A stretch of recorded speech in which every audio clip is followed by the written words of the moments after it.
5M TV Sénégal. mbokk yi siifur 5M TV Sénégal dal leen ak jàmm. Adji Sarr ngay way di bëgg bës jamono ji nga xam ne ñu ngi leen convoqué moom Ousmane Sonko ni ko ci suba ci mardi bi. jamono ji nag ma ngay def ay photo ak ay sinap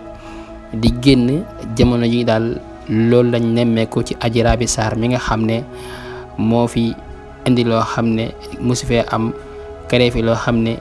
kenn mus koo gis ëmb boo xam ne musul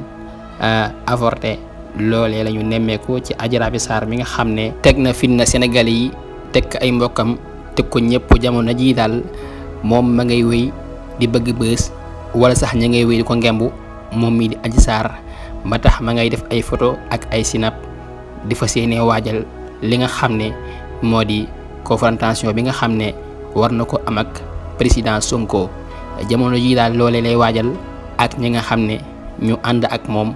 mii di Adji Raby Sarr mi nga xam ne moo créé ay problème Sénégal. voilà kon mbokk yi jox leen dig daje beneen incha allah ci 5M TV Sénégal jaa ngeen jëf ci ànd bi ak 5M TV